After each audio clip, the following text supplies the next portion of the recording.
That's it. Good evening and welcome to Chlorine Callaloo. I'm Jason Mickham. This is your Lifebuoy segment. We'd like to thank Riquelio for the reading of the news.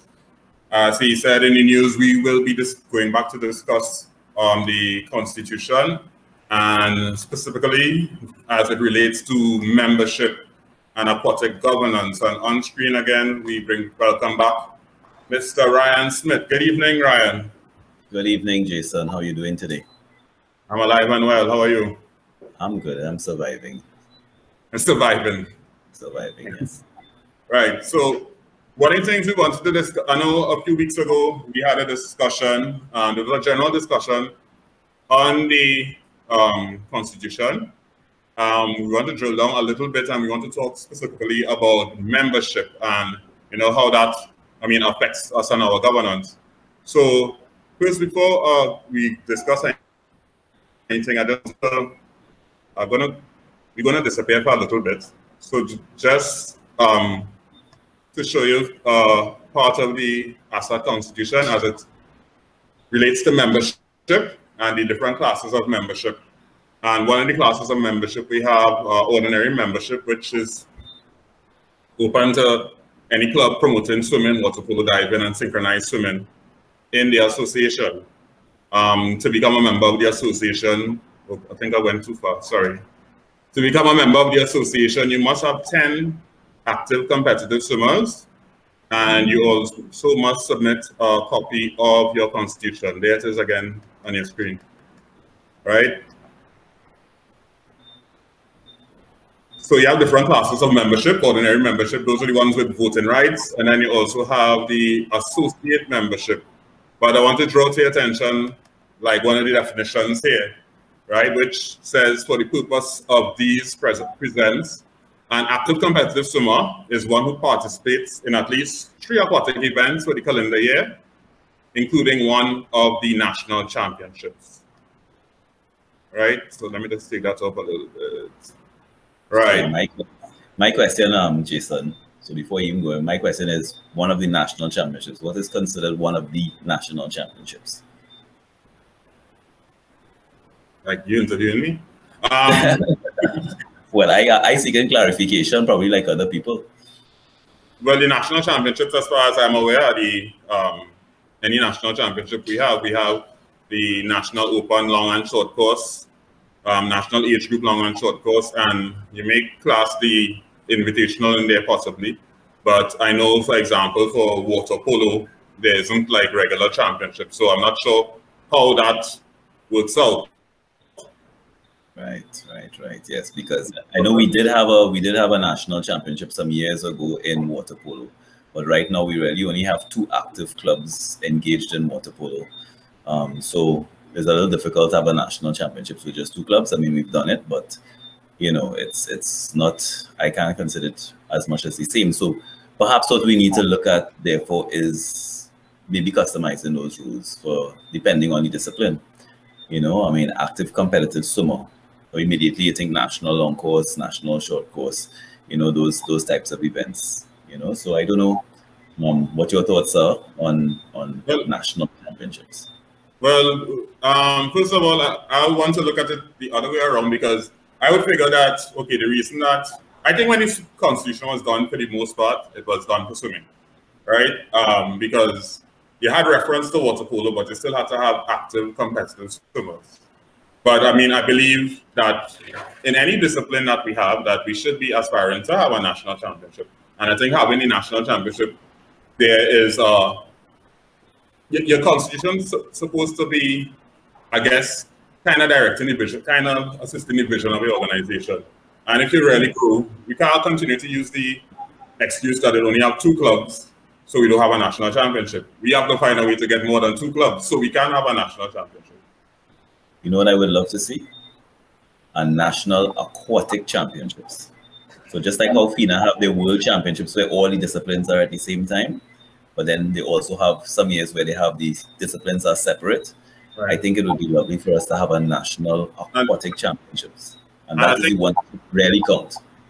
Because you could go down, for example, according to our constitution, even a water polo club is supposed to have 10 active competitive swimmers, right? And no water polo. Well, I think first of all, that part of the constitution needs to be changed, probably from swimmers to competitors, 10 active competitors. I like the idea of the aquatics championships because I also believe that we need to find a space for masters and to even try to push the start to have master championships. Because, I mean, sometimes the masters, when they come to the open long course, I mean, they just have a heat for themselves, basically, and sometimes not a full heat. But I think we have to do something as well to encourage master swimming, because right now, I mean, when you look at the national masters taking part in national championships, I mean, it doesn't happen. You don't always have 10 persons taking part. So how can water polo clubs, how can we have a constitution that doesn't cater for water polo clubs, masters clubs, synchro clubs as well? You know, it's also interesting. In the constitution, there is a swimming committee, right? There's a water polo committee. Right. They speak of people interested in, clubs interested in diving, synchronized swimming, now called artistic swimming, right? However, there's no committee for those. So that is also something that will probably need to be looked at, because going forward, if you want to develop those other disciplines, we need to also have committees for them. And there's nothing in the constitution that speaks of that I'm aware of. No, there isn't. But I mean, it doesn't specifically speak to it, but it does speak to the formation of committees, right? And you could form your own committees, but I do agree that we probably need to, if we really want to develop the sport, we really need to have different committees, or probably a committee just to deal with new sport development, because of new development, because I think masters is an area of development. I mean, looking at the developmental swimmers. So, yeah. Okay, so what about, so you're talking about development, and you left out the most basic development, learn to swim. How we deal with that? Well, I don't know how we deal with it as yet. It's a conversation that we need to have with the membership. I do believe Learn to Swim is supposed to feed into the competitive clubs. So at the end of the day, they're supposed to have some sort of Learn to Swim representation within the association, probably at the stage of a committee level. Because, I mean, at the end of the day, I mean, even FINA is about competitive sport, and yes, you have the development part of it. So but you need to have the Learn to Swim driving the competitive. But I think a discussion needs to be had if persons who are affiliated to Learn to Swim, if you want them to actually be ordinary members of the association or associate members. But at the end of the day, what I think is a problem is that we have an association right now. We have different members in this association, and many of the members who came in went to council and get approval for their different clubs. They do not fall within our own constitution, even though we have admitted them. Right. Well, actually, that was like going to be my next question to you. What do you think that the process should be for joining, for someone coming in as a new club into the association? Because, as you said, sometimes, you know, a club say they have, okay, 10 competitive athletes, swimmers, whatever have you, right? So they say they have 10 competitive swimmers, and they're applying to the association for membership and, you know, ordinary membership. Right. Do you think that they should be, well, in my opinion, they should have a waiting period to be able to meet the criteria? Because if you don't meet the criteria at the start, and you just say it in a letter saying, yes, I have so many members and so on, and I don't meet the criteria at the start, I don't know if this club is going to meet the criteria within a year's time, and yet you accept them as an ordinary member. They come in, they have a vote like everybody else. So what is the solution for that, you think? Well, they shouldn't be accepted as ordinary member in the first place, because the constitution is clear that you have to have 10 active competitive swimmers. Now, in the case of, for example, Roy Hill, what should have happened probably at the time is a constitutional amendment should have been made to allow for the water polo players. But at the same time, inbuilt in the constitution already is something called an associate member, which to me is like a trial run anyway. You go there, you register as an associate member, you show us by, not even by participation, active participation in the association's activities, you will eventually get those 10 active competitive swimmers once you're doing development and in marketing. So there is something in place, but for some reason, the association in the past have accepted persons that don't fall within the constitution without fixing the problem, which is the constitution. Right. Wow, that's interesting.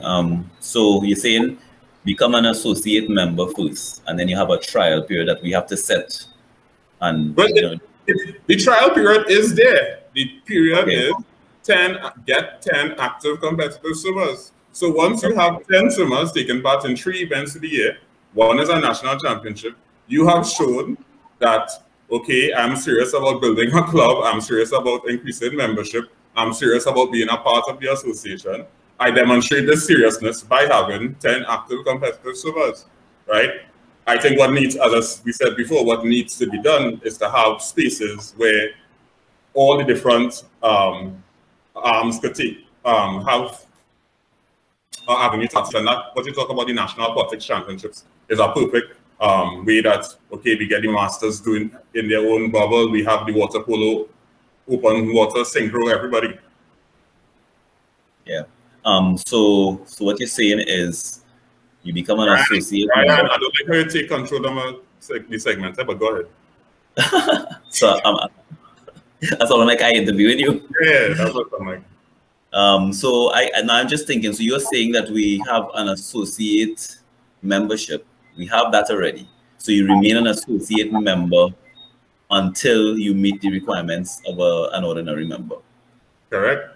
Right. And then what if you're an ordinary member, however, and then you fail to meet the requirements of the ordinary member? Well, if you might have to tune in next week because we're running out of time.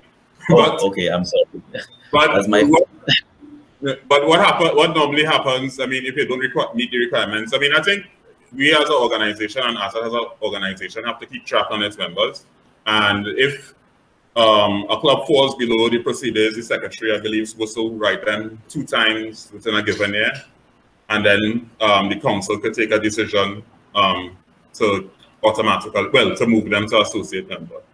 Okay. I think probably need to have a mechanism in place because, I mean, sometimes it could be that a club needs assistance. Sometimes it could be other reasons.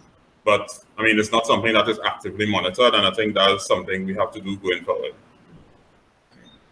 Ryan, since you go ahead and ask your questions. No, since you interviewed me, let's close off this segment now. Thank you.